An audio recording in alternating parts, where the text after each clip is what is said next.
ঠাকুর পুজো তো তোমাদের সঙ্গে অনেক শেয়ার করলাম, এবার ঠাকুরের ভোগ চলো তোমাদের সঙ্গে একটু শেয়ার করি। এখানে রয়েছে লাড্ডু, পায়েস, এখানে হচ্ছে খিচুড়ি, ভাজা, এখানে আছে পটল ভাজা, ছিম ভাজা, আর লাল শাক ভাজা দিয়েছে, এখানে আছে ফুলকপির তরকারি, আর এখানে এটা ফুলকপির তরকারি, আলু কি আলুর দম বুঝতে পারছি না, কিন্তু আলু আছে একটা, ফল প্রসাদ আর খিচুড়ি, আর এখানে কিন্তু চাটনি আর লুচি ছিল, সেটা কিন্তু আমি খেয়ে নিয়েছি, খুলেই খেয়ে নিয়েছি। কিন্তু ঠাকুরের প্রসাদ খেতে আমি মানে কি আর বলবো, সবাই আশা করি ভালোবাসে, কিন্তু আমি একটু বেশি মনে হয় ভালোবাসি।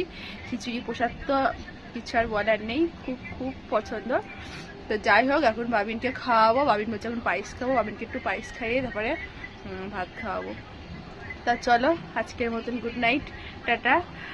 বাবিনকে একটু ঘুম পাড়াবো, সারাদিন ঘুমায়নি, আর বাবিনের বাবা তো কখন আসবে ঠিক ঠিকানা নেই। তা যাই হোক, টাটা।